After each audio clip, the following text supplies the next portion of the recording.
Que nos quede bien claro, bien establecido algunos puntos que son muy importantes en nuestra enseñanza, en la doctrina, y es realmente entender bien. Hay un hermoso estudio también que está muy relacionado con lo que voy a hablar ahora, al margen de lo que vamos a ver de Abraham, donde este estudio comienza con una pregunta diciendo: ¿dónde van los muertos? ¿Dónde van los muertos? Esa es la pregunta que hace el estudio. Y obviamente la mayoría desconoce realmente esta pregunta, y eso es lo que queremos realmente nosotros, que nos quede bien claro esta parte para ya no tener dudas en cuanto a estos puntos que son de doctrina, son puntos doctrinales, pero que son importantes que los entendamos bien. Por eso hice un diagrama desde antes de la cruz y después de la cruz, porque ahí vamos a ver un antes y un después de esta doctrina, de esta enseñanza, de el lugar o el paradero de los muertos, el lugar o el paradero de los muertos. Así que en el diagrama está claramente leíble o legible. Vemos que antes de la cruz había dos seoles, el seol alto y el seol... A ver si tengo esta vez, con esto va a ser mejor. Si no me salgo tanto del micrófono. El seol alto y el seol bajo. El seol alto es también conocido como el seno de Abraham, también el corazón de la tierra, también el paraíso. Así se lo conocía antiguamente a este lugar, el Seol alto.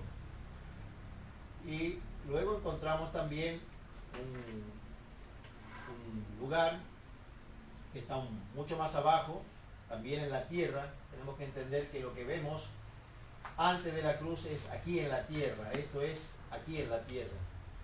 Antes de la cruz, o sea, estamos hablando de 2000 años o un poco más atrás. El Seol bajo, también conocido como el Hades, el infierno, también como Tártaros, también como el abismo. Bueno, tiene varios, en la escritura encontramos que tiene varios nombres, pero que todos refieren a lo mismo, al Seol bajo o al infierno. Seol bajo o al Hades o al infierno. También se traduce muchas veces Seol. Seol. Yo no lo puse, pero Seol también se traduce en hebreo. Así que vemos realmente, hermano, que tiene varios nombres. El que vamos a ver primero es el seno de Abraham, que está en Lucas capítulo 16, verso 19. Allí el Señor hizo mención de este lugar cuando dos personas murieron. Una fue a parar justamente al seno de Abraham y otra, vamos a ver realmente cómo la palabra nos declara. Esto encontramos en el Evangelio de Lucas, capítulo 16, el verso 19, dice: había un hombre rico que se vestía de púrpura y de lino fino y hacía cada día banquete con esplendidez. Había también un mendigo llamado Lázaro. Note que el rico no tiene nombre, no se nombra o no se da su nombre. Y en cambio sí el mendigo dice que se llamaba Lázaro. Muy bien. Así que vemos que este hombre rico era un hombre que no tenía un nombre en sí. Y esto tiene su significado. Él es un impío, un pecador, obviamente, que Dios no conoce porque él está muerto en delito y pecado, como Pablo nos enseña mucho más adelante, ya en su carta. Así que vemos que él, espiritualmente, este hombre rico estaba para Dios muerto, no tenía nombre. Pero había también un mendigo llamado Lázaro, que estaba echado a la puerta de aquel lleno de llagas. Note que él es Lázaro. Este es su nombre, el cual está escrito en el libro de la vida, Lázaro. Y dice que estaba echado a la puerta de aquel, o sea, del rico, lleno de llagas. Y ansiaba saciarse de las migajas que caían de la mesa del rico. Y aún los perros venían y le lamían las llagas. Aconteció que murió el mendigo y fue llevado por los ángeles al seno de Abraham. Ahí encontramos nuestra parte que estamos declarando, el seno de Abraham, el Seol alto. Y murió también el rico, y dice, y fue sepultado. El rico fue sepultado. Y en el Hades, note, en el Hades o infierno, alzó sus ojos, estando en tormentos, y vio de lejos a Abraham y a Lázaro en su seno. Note que él está en el Hades, está en el infierno, alza sus ojos y está mirando hacia un lugar más arriba de él, un lugar que está sobre él, por eso decimos, en este sentido, el hombre rico está en el Seol bajo y mira hacia el Seol alto o el seno de Abraham, está mirando hacia arriba. Y dice, entonces él, dando voces, dijo: Padre Abraham, ten misericordia de mí y envía a Lázaro para que moje la punta de su dedo en aguas y refresque mi lengua, porque estoy atormentado en esta llama. Note que él está agonizando, está atormentado en llama. O sea, era intenso el calor en ese lugar de tormento llamado el infierno. Y podemos decir, hermano, que esto es algo que el Señor mismo está declarando. El Señor mismo está declarando.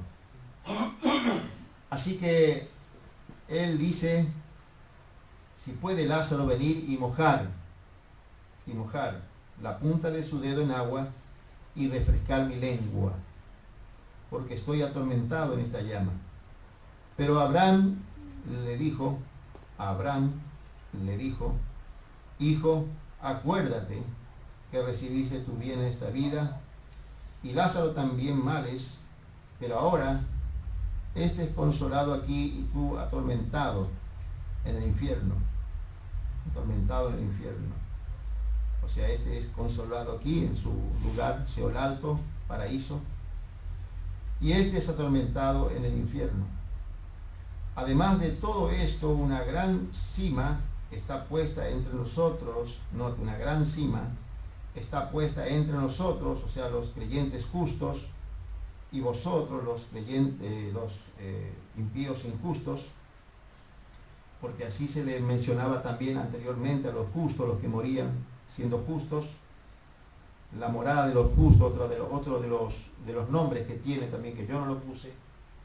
El Seol alto se le conoce como la morada de los justos, eso también lo puede poner, morada de los justos, por eso decimos tiene varios nombres. Entonces dice, pero Abraham le dijo, hijo, acuérdate que recibiste tus bienes en tu vida y Lázaro también males, pero ahora este es consolado aquí y tú atormentado. Además de todo esto, una gran cima está puesta entre nosotros y vosotros, de manera que los que quieren pasar de aquí a vosotros no pueden, ni de allá pasar acá. Así que vemos que ese lugar era ya algo que era imposible que pudieran pasar uno del Seol alto al Seol bajo. O sea, ya su lugar estaba asignado. Eso es, podemos decir, el lugar donde ellos fueron a parar por elección propia. Él fue un hombre rico. Él fue rico, quiere decir, él fue justo en sí mismo. No dependió de la justicia de Dios. Eso quiere decir. Literalmente eso es lo que nos está enseñando el Señor. Al decir que era un hombre rico, quiere decir que era justo en sí mismo. A diferencia de Lázaro, él era pobre. O sea, él era dependiente, el pobre. Y la Escritura nos enseña que al rico envió vacío y al pobre colmó de bienes. Así dice en las Escrituras la enseñanza. Así que él era rico, pero en justicias propias. Él tenía, podemos decir, ya un lugar asignado a sí mismo. Podemos decir el orgullo, la arrogancia no le dejó ver la misericordia de Dios para su vida, la gracia de Dios. Y es lo que muchas veces acontece. Y es lo que el Señor muchas veces declaró. Es difícil que un rico entre, dice, en el reino de los cielos. Así dice el Señor. Pero con todo eso, dice, para Dios no hay nada imposible. Dios puede obrar y puede tocar el corazón de esta clase de gente. Pero siempre, como sabemos, los que tienen esta clase de riquezas son dependientes, pero de sí mismos. Ellos no dependen de nadie. Así que esto lo que vemos es realmente, hermano, el lugar donde cada uno por elección propia fue a parar. El rico fue al Seol bajo y Lázaro, aquel hombre pobre, aquel hombre necesitado, fue al Seol alto o al seno de Abraham, como vimos el seno de Abraham. Así que bueno, esto es lo que quería más o menos interpretar, el seno de Abraham también, el corazón de la tierra. Eso encontramos en Mateo capítulo 12, allí el corazón de la tierra. Mateo capítulo 12, aquí habla el Señor a estos fariseos religiosos. Entonces respondieron algunos de los escribas y de los fariseos, dice el verso 38 del Evangelio de Mateo capítulo 12. Entonces respondieron algunos de los escribas y de los fariseos diciendo: Maestro, deseamos ver de ti señal. Él respondió y les dijo: la generación mala y adúltera demanda señal, pero señal no le será dada sino la señal del profeta Jonás. Porque como estuvo Jonás en el vientre del gran pez 3 días y 3 noches, así estará el Hijo del Hombre en el corazón de la tierra 3 días y 3 noches. Eso fue cuando el Señor murió. Cuando el Señor murió, Él fue a parar al corazón de la tierra. El corazón de la tierra, el Seol alto, ¿sí? O sea, su cuerpo, el cuerpo del Señor, quedó en el sepulcro, quedó en la tumba, eso sí. Él fue en espíritu. En su espíritu el Señor fue al corazón de la tierra. Ahí, como nos enseña Pedro, él predicó a los espíritus, o sea, eran creyentes que estaban aquí. A los creyentes que estaban aquí, él les predicó el Señor. Así dice Pedro, capítulo 3, verso 19 y verso 20. Podemos leerlo, que tengo anotado, porque ahí justamente donde el Señor descendió en espíritu. Él no fue al infierno, como muchos dicen que el Señor fue al infierno. Él nunca estuvo en el Seol bajo, en el infierno. Yo he escuchado muchas veces decir que el Señor estuvo en el infierno. El infierno no es el lugar para el Señor. El Señor, ya como vimos, y Abraham enseñó, cuando el Señor dio esta enseñanza de Abraham, el seno de Abraham, dice, no puede pasar uno de aquí que es justo, ni uno que es injusto pasar para este lado. Así que ese lugar está reservado solamente para pecadores y obviamente también para Satanás y sus ángeles, como sabemos. Vamos a ver en 1 de Pedro capítulo 3, verso 19, hermanos. Pero podemos ver el verso 18 también, porque también Cristo padeció una sola vez por los pecados, el justo por los injustos, para llevarnos a Dios, siendo la verdad muerto en la carne, pero vivificado en espíritu, y en espíritu fue, como vemos acá, en espíritu fue y predicó, dice el verso 19, Primera de Pedro capítulo 3, verso 18, 19 y 20. Y dice: en el cual también, dice el verso 19, fue y predicó a los espíritus encarcelados, o sea que estaban cautivos en ese lugar, a los que en otro tiempo desobedecieron, cuando una vez esperaba la paciencia de Dios en los días de Noé, mientras se preparaba el arca, en la cual pocas personas, es decir, 8, fueron salvadas por agua. Y eso habla de Noé y su familia, en el tiempo que Noé construyó el arca más o menos tardó 120 años en construir el arca, Noé, y ese fue el tiempo que Noé fue un pregonero, como dice la Escritura, de justicia. Él predicó del juicio de Dios, predicó del arrepentimiento, y muchos se reían de Noé, se reían, se burlaban de él, porque hasta el tiempo de Noé jamás había llovido sobre la tierra. La lluvia, de hecho, no se conocía en la tierra. Solamente dice que subía como un rocío subía de la tierra, pero no había lluvia en el tiempo de Noé.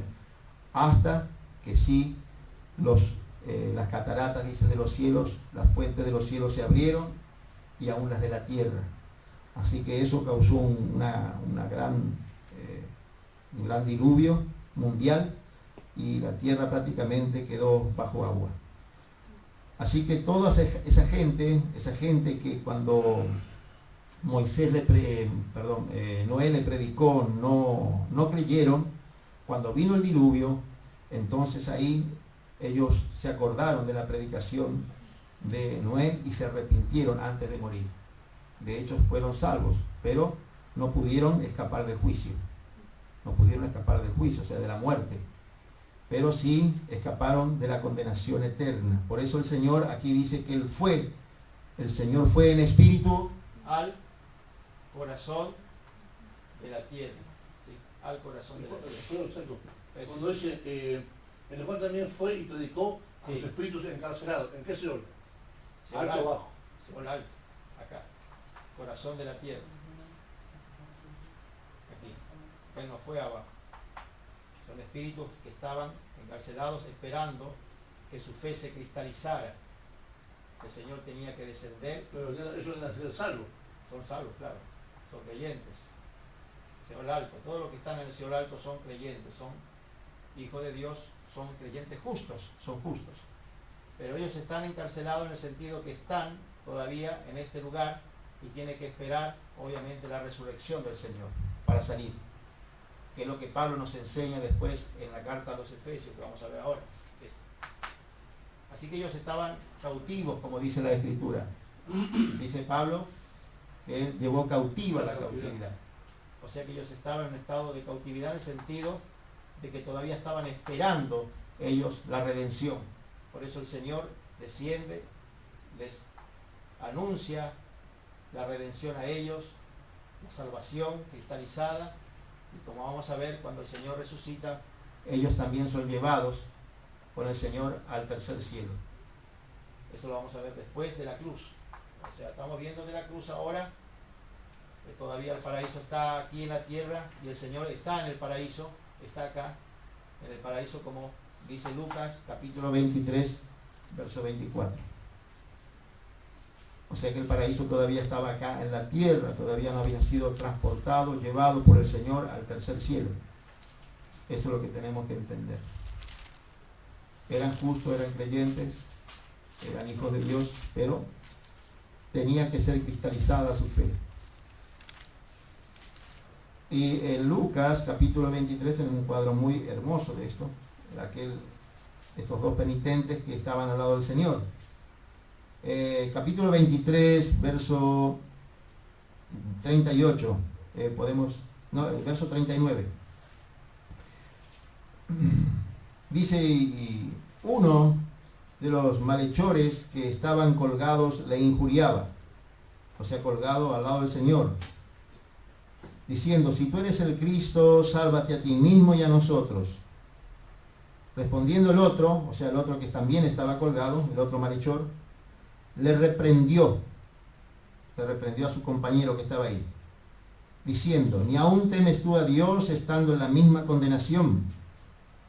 Nosotros, a la verdad, justamente padecemos porque recibimos lo que merecieron nuestros hechos en nuestros pecados. Mas este, hablando del Señor, ningún mal hizo. Y dijo a Jesús, ahora se dirige al Señor que estaba al lado de él, y le dice, acuérdate de mí cuando vengas en tu reino.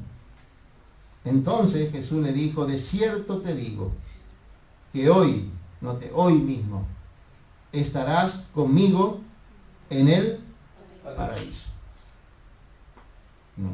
una salvación inmediata. Conmigo, le dice el Señor, estarás conmigo ¿en dónde? En el Seol alto, en el paraíso. Paraíso o Seol alto. Así que inmediatamente este hombre que se arrepintió recibió salvación. El otro, tristemente, no. Así que vemos un cuadro ahí de toda la humanidad, de los que aceptan la obra de redención y los que la rechazan. Así que el Señor inmediatamente le dice, estarás conmigo hoy en el Seol alto. Bueno, entonces ya vimos, y esto es antes de la cruz. Ahora el Señor resucita, ya sabemos, al tercer día resucitó, ¿sí? Al tercer día. Y bueno, después de la cruz y la resurrección, sabemos que comienza la edad de la iglesia, ¿no es cierto? La edad de la iglesia. Comienza la edad de la iglesia por 2000 años y en el tiempo que estamos viviendo nosotros es la edad de la iglesia. Ahora bien, Pablo nos enseña en esta edad de la iglesia, en Efesios 4, 8 al 10, lo que el Señor hizo cuando resucitó y ascendió a la diestra del Padre. En la carta a los Efesios, él lo toma de un salmo, el Salmo 68, el Salmo 68, y en Efesios capítulo 4,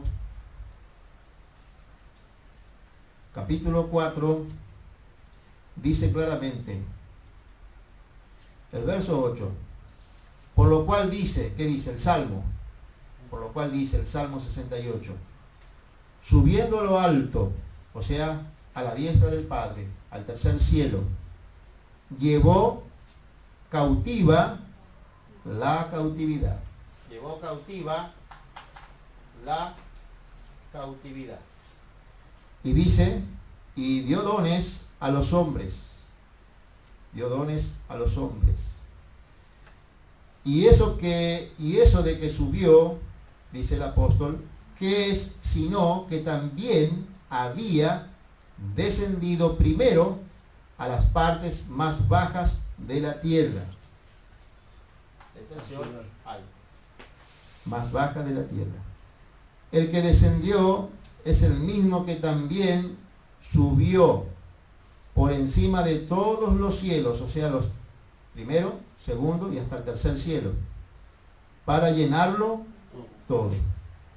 Para llenarlo todo. Y Pablo dice más adelante que la iglesia justamente la plenitud de aquel que lo llena todo en todo, Cristo y la iglesia. Bueno, esto es lo que Pablo nos enseña en los capítulos anteriores, a la misma carta. Así que vemos que el Señor llevó cautiva la cautividad y dio dones a los hombres. O sea, llevó una multitud de cautivos, dice otra versión, los llevó. O sea, todo lo que estaba en el Seol alto, esperando ser trasladado al paraíso, pero ya en el cielo, no en la tierra, sino en el cielo. Y eso es lo que Pablo después nos enseña también en su experiencia en la segunda carta a los Corintios, capítulo 12. Él tuvo la misma experiencia, él fue llevado y él es un cuadro de estos que también fueron llevados por el Señor. Él es un cuadro de esto. Y dice capítulo 12, el verso 1, ciertamente no me conviene gloriarme, pero vendré a las visiones y a las revelaciones del Señor. Conozco a un hombre en Cristo, un hombre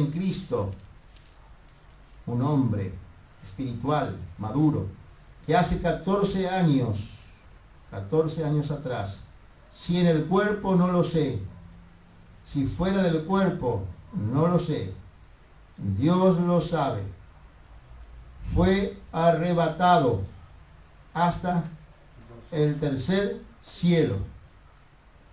Y conozco al tal hombre, si en el cuerpo o fuera del cuerpo, no lo sé, Dios lo sabe, que fue arrebatado al paraíso, el tercer cielo, ahora le llama el paraíso, donde oyó palabras inefables, que no les da al hombre expresar, palabras inexplicables, inefables.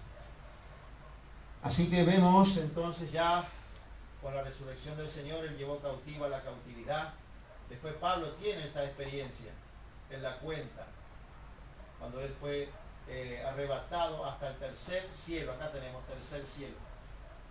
Y paraíso también, tercer cielo y el paraíso. Así que vemos que también en la carta a los Hebreos dice la Escritura que el Señor fue llevado o se sentó, como dice Pablo a los Hebreos, se sentó a la diestra del poder y la majestad en las alturas, dice, hablando del Señor. Es donde está el Señor, el tercer cielo, él está a la diestra del Padre, ¿sí? en ese lugar de intercesión. Así que ahí está el paraíso, y entonces podemos decir claramente que todos los santos que mueren ahora en Cristo, que son justificados por la fe directamente, ellos van a este lugar, al tercer cielo, al paraíso. De hecho, Pablo tuvo esta experiencia. Pablo tuvo esta experiencia de ser transportado al tercer cielo. Lo que él no sabe si en el cuerpo o fuera del cuerpo. Porque lo que sí él sabe es que él experimentó la muerte. Pablo experimentó la muerte. Él fue en una oportunidad cuando él fue lapidado, cuando lo apedrearon en una región, en Listra, lo apedrearon por predicar el Evangelio. Pablo fue dejado como muerto. Lo dejaron muerto. O sea, literalmente Pablo estaba muerto. De hecho, cuando se hacía una lapidación antes, estaban aquellos que tenían que confirmar el deceso de la persona. No era que le tiraban unas piedritas y lo dejaban ahí, no. Lo lapidaban con piedras en la cabeza, con golpes tremendos. De hecho, una de esas piedras le causó a Pablo luego un grave trastorno. Casi pierde su vista. Pero los que le lapidaban, siempre entre ellos sabían los que tenían que constatar que la persona que habían lapidado estaba realmente muerta. Cuando ellos constataban eso, se iban, lo dejaban al cuerpo. Vinieron los discípulos, lo llevaron a Pablo en andas, se lo llevaron muerto, fuera de la ciudad. Ahí lo dejaron a Pablo. Y ahí él se levantó, resucitó. O sea que él tuvo esa experiencia que luego cuenta en la carta a los Corintios, podemos leer un poquito más atrás. Porque yo decía, ¿cómo Pablo pudo llegar al paraíso? ¿Cómo pudo él experimentar el estado verdaderamente espiritual de lo que es el paraíso? Tenía que morir, como cualquier persona que muere en Cristo y va directamente al paraíso. Pablo murió, literalmente murió, y experimentó lo que decimos el Señor le hizo, experimentar eso, y luego le resucitó, le volvió a la vida. Y es lo que encontramos en el libro de los Hechos. Pero vamos a ver, bueno, podemos ver el libro de los Hechos y después, esto es hermoso, hermano, lo estoy compartiendo ahora con ustedes porque esto es algo que el Señor me dio a mí hace un tiempo, ¿no? El Señor me mostró esta parte a mí, no es que la aprendí porque alguien me la predicó, me la enseñó o la escuché. Yo jamás, de hecho lo compartí con el hermano Claudio y se asombraron realmente. Y bueno, puedo compartirlo ahora con ustedes también. Son cosas muy preciosas que el Señor nos da, nos va mostrando. Bueno, vamos a ver la lapidación de Pablo en Listra, ¿no es cierto? A ver, encontramos. A ver si encontramos. Capítulo 14, verso 8. Capítulo 14, no veo nada. Ahora. Pablo es apedreado en Listra. Pero bueno, más adelante, los versos más adelante. El verso 19 dice: entonces vinieron los judíos de Antioquía y de Iconio que persuadieron a la multitud, y habiendo apedreado a Pablo, note, le arrastraron fuera de la ciudad, pensando que estaba muerto. Ya piensan que está muerto, pero literalmente estaba muerto. Pero rodeándole los discípulos, note, de que él muere hasta que ha llevado a la ciudad pasa un tiempo. Es el tiempo que él estuvo en el paraíso. O sea, estuvo experimentando esto. Y más o menos cuando uno registra en el libro de los Hechos el tiempo en que Pablo estuvo en Listra y en el tiempo que él escribe la carta segunda a los Corintios, más o menos da el tiempo de 14 años, que es lo que Pablo está anunciando, diciendo hace 14 años atrás. Él no cuenta esta parte. Él experimentó la muerte, lo que no sabe si estaba en el cuerpo o fuera del cuerpo. Por eso dice que lo arrastraron a la ciudad y después sus discípulos le rodearon.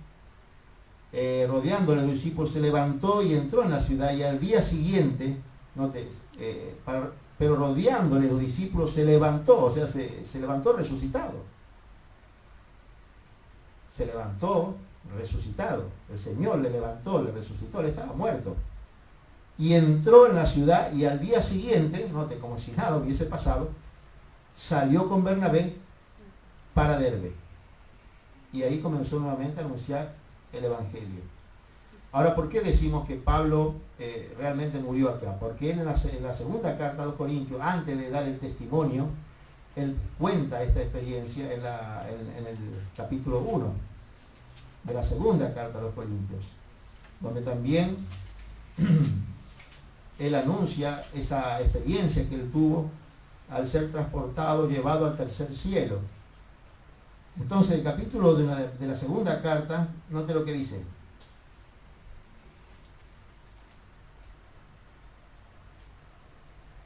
Note lo que dice el verso 8 en adelante.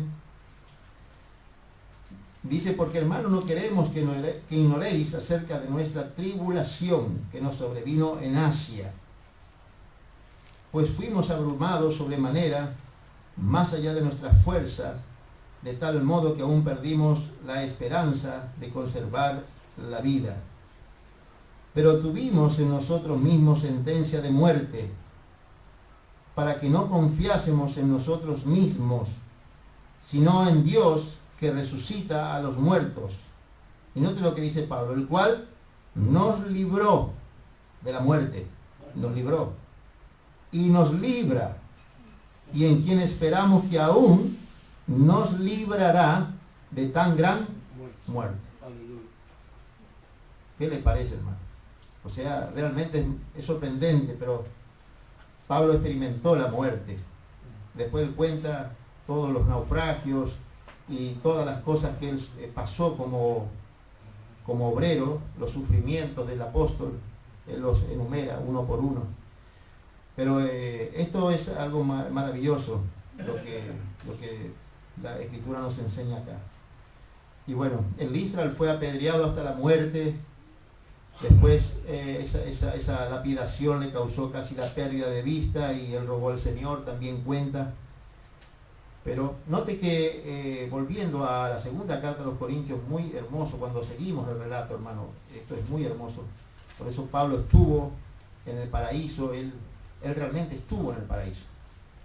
Él no tuvo una visión. Él fue llevado porque él murió. Él fue llevado al paraíso, literalmente llevado, porque él había muerto. Su espíritu y su alma se separó de su cuerpo y fueron llevados al tercer cielo. Por eso dice, no sabe si en espíritu, si en el cuerpo, Dios lo sabe, dice. Porque él estaba en un estado de, podemos decir que él estaba inconsciente de sí mismo. Él estaba siendo llevado a un lugar que nunca antes había experimentado. Y note lo que sucede. Por eso decimos, hermano, cómo la Escritura nos enseña estas cosas. Y bueno, para la mente carnal esto es locura, pero para nosotros es potencia de Dios, es poder de Dios.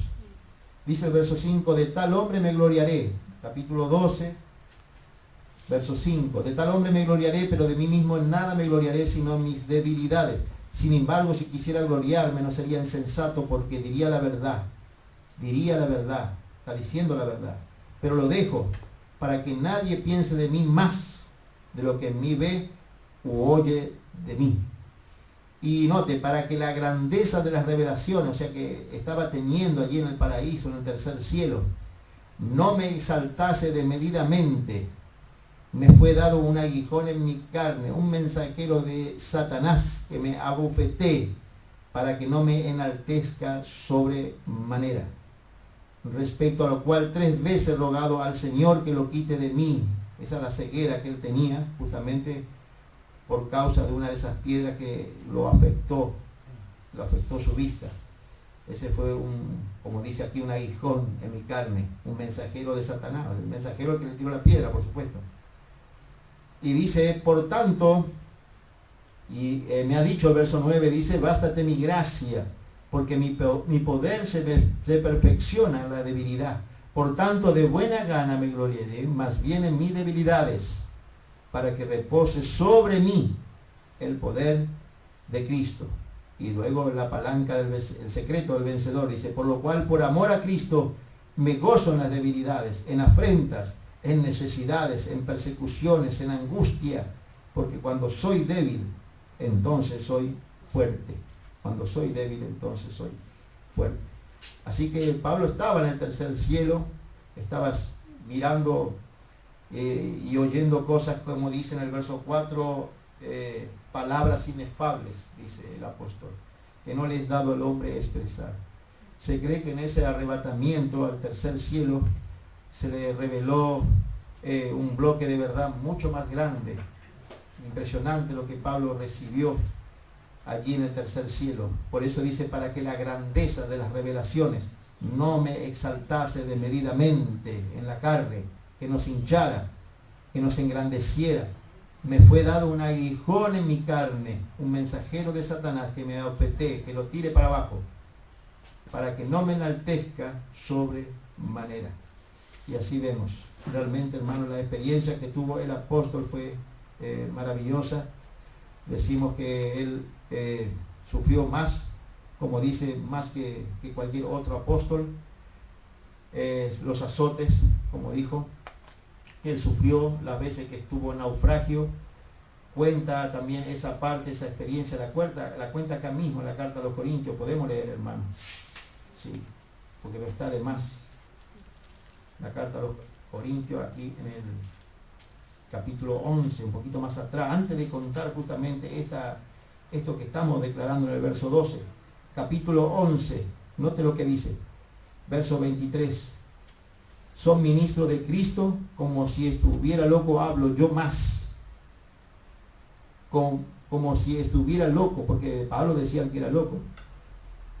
Yo más, en trabajos más abundantes, en azotes sin números, en cárceles más, en peligro de muerte, note, muchas veces. De los judíos 5 veces he recibido 40 azotes, menos 1. 3 veces he sido azotado con vara. Y dice, una vez apedreado, ahí se acuerda, de Listra. Una vez apedreado. 3 veces he padecido naufragio. Una noche y un día he estado como náufrago en alta mar. En caminos muchas veces, en peligros de río, peligros de ladrones, peligros de los de mi nación, peligros de los gentiles, peligros en la ciudad, peligros en el desierto, peligros en el mar, peligros entre falsos hermanos, en trabajo y fatiga, en muchos desvelos, o sea, sin dormir, en hambre y sed, en muchos ayunos, en frío y en desnudez. Muchos ayunos quiere decir sin alimento, en frío y en desnudez. Y además de otras cosas, lo que sobre mí se agolpa cada día, la preocupación por todas las iglesias. Eso es lo que más le pesaba al apóstol. ¿Qué le parece, hermano? Yo no sé, un hombre normal no iba a soportar todo esto. Todo lo que él pasó, ¿no es cierto? 3 veces estuvo como náufrago, dice. Una noche y un día, dice. He estado como náufrago en alta mar, dice. ¿Qué le parece? Es más, una víbora se le prendió cuando ellos llegaron a la isla de Malta. Se está acordando de eso. Una víbora se le prendió, venenosa, peligrosa, mortal. Los hombres que estaban ahí, que eran nativos, estaban esperando que Pablo se hinchara y cayera muerto. Y cuando veían que no pasaba nada, que Pablo seguía tan cual como antes, hermanos, se maravillaron y reconocieron que realmente Dios estaba con él. Verdaderamente, hermano, como Dios le guardó. Así que vemos entonces, hermano, esto que estaba solamente compartiendo con ustedes un poquito. Así que el tercer cielo, entonces ya el paraíso, donde vemos que Pablo también lo menciona y hemos añadido la experiencia de Pablo. Esto no lo teníamos, yo no lo tenía visto para hoy, pero por lo menos lo pudimos ver para que se dé cuenta que Pablo, la única manera que él pudo llegar aquí al tercer cielo es de la manera que vamos a llegar nosotros cuando dejemos este cuerpo. La única forma. Y de los que ya llegaron, que están ahí. O sea que todos los santos que están aquí, Pablo seguramente lo vio en su tiempo, en el tercer cielo. Ahora bien, decimos que la iglesia son 2000 años y el Seol bajo es conocido Hades, infierno, y también el pozo del abismo. Ese también tenemos que conocer, que el infierno es conocido como el pozo del abismo. ¿Y el infierno hasta qué tiempo va a durar? Dijimos nosotros. ¿Hasta cuándo va a durar el infierno? El infierno, hermanos, va a tener también podemos decir, su juicio. Ahora es un lugar de tormento, el infierno. Pero el mismo infierno va a ser arrojado, como hemos visto el otro día, ¿dónde? En el lago de fuego y azufre. Eso es lo que también tenemos que entender. El lago de fuego y azufre y el infierno son dos cosas totalmente diferentes. En el infierno van a parar todos los rechazadores, todos los que no tienen a Cristo en su corazón, los que no han sido salvos, todos los que mueren sin fe, directamente van a este lugar de tormento, al infierno, ¿sí? Eso lo vimos. En este tiempo de la iglesia, entonces el infierno está aquí en la tierra, es el lugar donde también están, como dice Pedro y Santiago, los ángeles que pecaron también, en un lugar mucho más profundo, porque en el mismo infierno hay grados de oscuridad todavía, mucho más profundos. Y dice que los ángeles que pecaron, que se rebelaron contra Dios, los ángeles caídos están en cárceles de oscuridad profunda, más profunda todavía. O sea que el infierno tiene sus grados de profundidad y de tormento. Por eso decimos que en el infierno mismo hay grados de tormento. Y vimos también que en eso tiene que ver mucho, como vimos, ¿se acuerda que vimos podemos leer en Apocalipsis aquellos grandes y pequeños? ¿Se acuerda? En Apocalipsis, ¿a qué refería? ¿Se acuerda? En Apocalipsis capítulo 20. ¿Se acuerda? El capítulo 20 vimos el jueves. ¿Qué quería decir con grandes y pequeños? No quiere decir grandes, personas adultas y niños. No está hablando de eso. Está hablando de grandes o pequeños en responsabilidad o en grados de maldad o de obras malas que hayan hecho aquí en la tierra.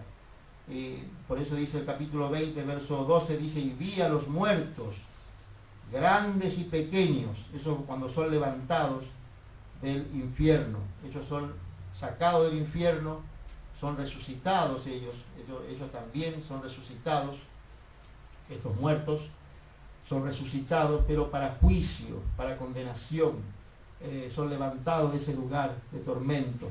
Y dice: vi a los muertos grandes y pequeños de pie ante Dios. Sí, esto delante del gran trono blanco.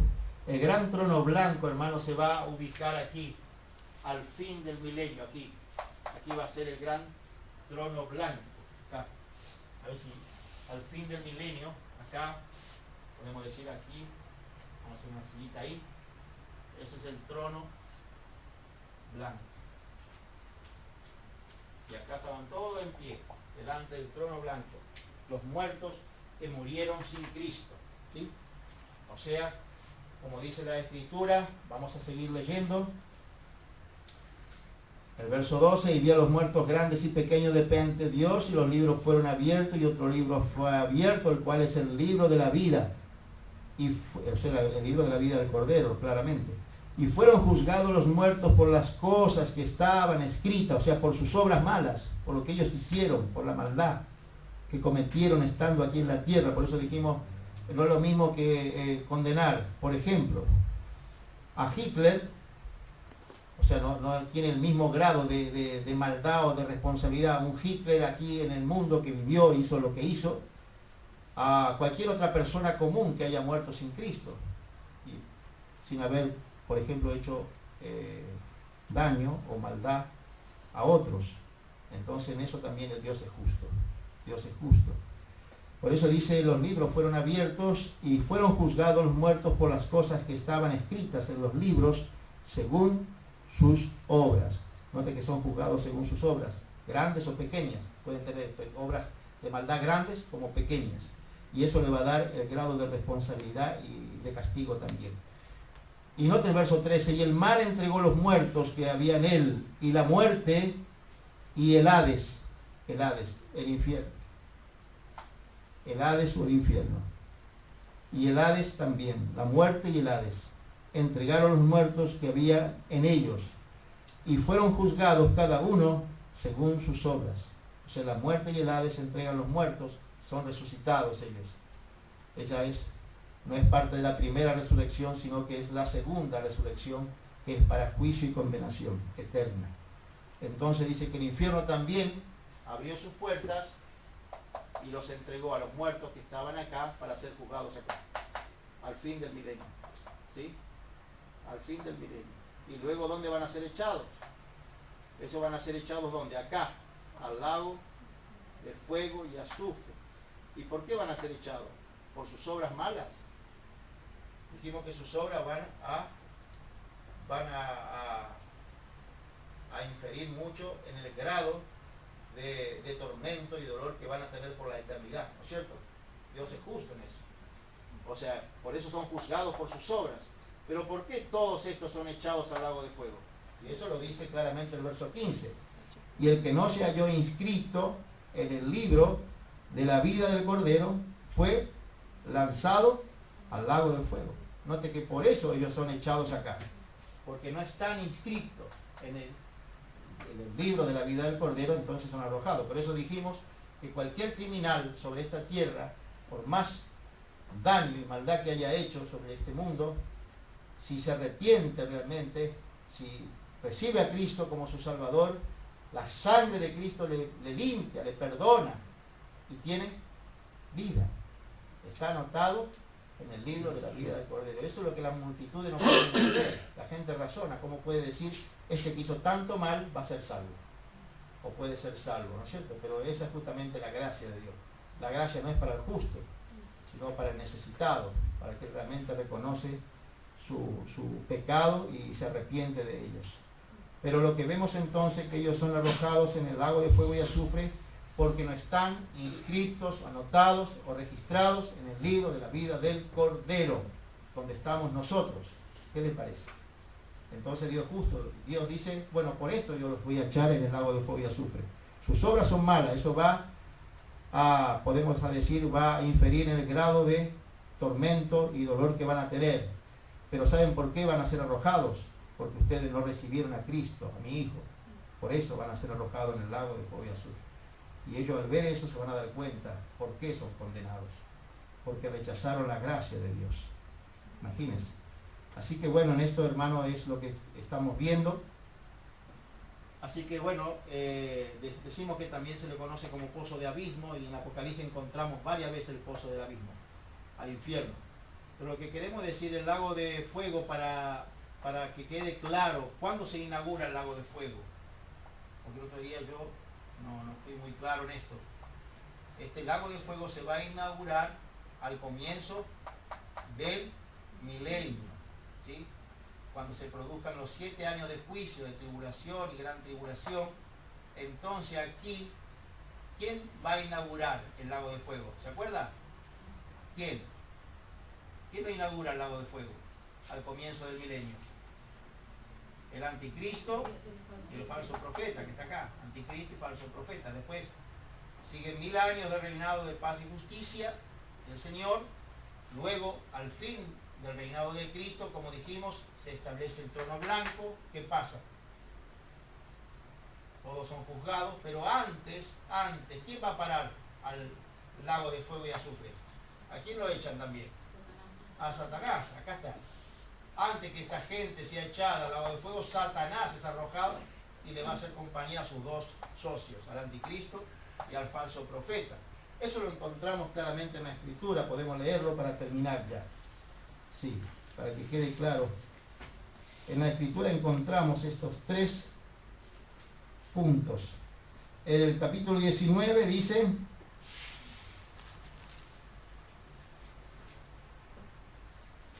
el verso 20, Mateo.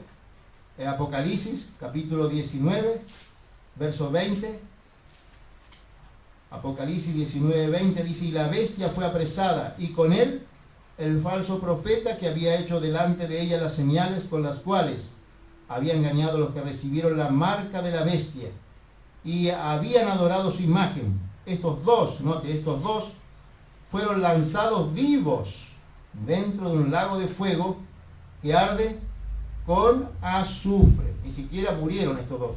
Vivos fueron echados al lago de fuego que arde con azufre. Y en esos 1000 años de comienzo del reinado, ¿qué sucede con Satanás? Ahí en Apocalipsis 20 lo vemos en el verso 1. Satanás es atado por el Señor, por ese ángel fuerte. ¿Y dónde lo echa el Señor? Al pozo de abismo, por 1000 años. 1000 años va a estar acá en el pozo de abismo, atado. Eso lo dice capítulo 20, verso 1. Y vi un ángel que descendía del cielo con la llave del abismo. El Señor tiene la llave. Y una gran cadena en la mano. Y prendió al dragón, la serpiente antigua, que es el diablo Satanás, y lo ató por 1000 años y lo arrojó al abismo. Y lo encerró y puso su sello sobre él para que no engañase más a las naciones hasta que fuesen cumplidos 1000 años. Después de esto debe ser desatado por un poquito de tiempo, un poco de tiempo. O sea que por 1000 años Satanás va a estar atado en el pozo de abismo acá. En el Seol bajo, pozo de abismo, infierno. Y podemos decir los lugares más oscuros, más profundos del pozo de abismo. Ahí va a estar Satanás por 1000 años. Y luego dice que tiene que ser suelto un poquito de tiempo para hacer algo, que después lo vamos a ver. Tiene que engañar a las naciones nuevamente y se van a levantar, como vimos, contra el pueblo de Dios. Usted leyó capítulo 20, léalo después, capítulo 20.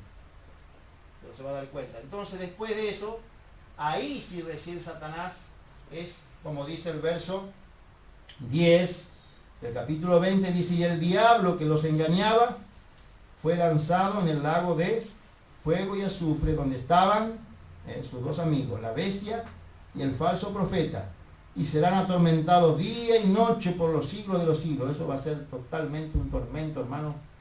Eso sí que van a ser atormentados terriblemente, sin reposo. No van a tener reposo de su tormento.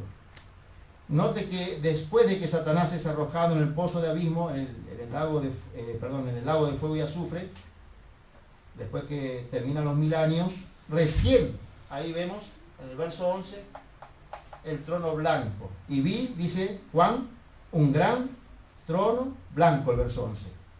Y el que estaba sentado en él, de delante del cual huyeron la tierra y el cielo, y ningún lugar se encontró para ellos. Y ahí comienza el juicio a los pecadores, a los rechazadores. Que, como vimos, el infierno y la muerte los van a soltar para que sean presentados delante de Dios en el gran trono blanco o en el juicio del gran trono blanco. Ahí ellos van a ser juzgados por sus obras, como vimos, y luego van a ser arrojados también, ¿dónde? Al lago de fuego y azufre también. Y ellos también van a un lugar de condenación eterna. Y ya eso tenemos que entender, que el lago de fuego ya no hay esperanza, es eterno, así como hay una vida eterna, hay un gozo eterno, también hay un tormento eterno. Y esos son los que van a tener los rechazadores. Pero cada uno en su grado, podemos decir los dirigentes religiosos, los que tienen la mayor responsabilidad, ellos van a llevar el mayor castigo o el mayor tormento.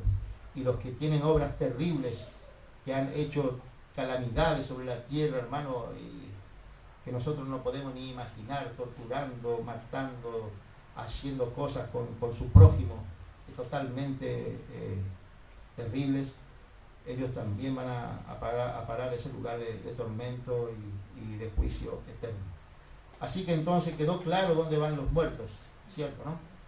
Los muertos justos, los hijos de Dios, y los muertos injustos, o impíos, o pecadores, que mueren sin Cristo. O sea que esto ya no está aquí, el Seol alto, sino que ya está en el tercer cielo. Y bueno, esto es lo que quería que quede claro, hermano, porque hay mucha confusión en cuanto a esto.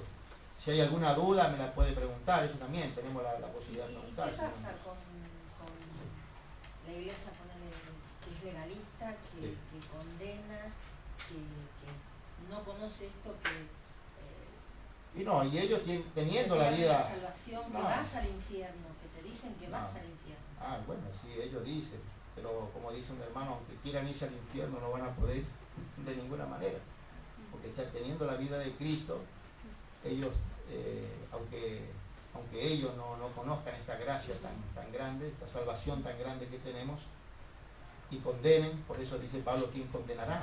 Dice el apóstol ahí en la carta a los romanos, si Dios es el que justifica, ¿no es cierto? Eso es lo que entendemos nosotros. Por más que el legalista, por no tener la enseñanza de estas cosas que estamos viendo, la doctrina de la gracia, ellos erran en ese sentido porque condenan al justo. Y Pablo dice, ya no hay condenación, dice, para los que están en Cristo Jesús, dice, no hay Por eso condenación. hablan del versículo que hay que cuidar una salvación tan grande. Claro, la salvación tan grande hay que cuidar.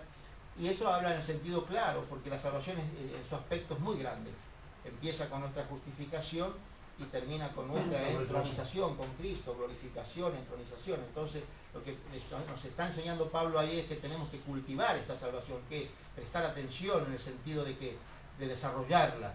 Tenemos que desarrollar la vida espiritual para alcanzar el cenit de la salvación, no para alcanzar la salvación inicial, que es puramente por fe y por gracia, sino lo que podemos llegar a tener el peligro de perder, de no alcanzar, es alcanzar el mejor lugar en el cielo con Cristo, y eso es lo que la mayoría de los creyentes, por ignorancia, por yerro, tristemente no van a alcanzar. Por eso necesitamos una preparación, necesitamos un crecimiento espiritual, y eso es lo que Pablo dice.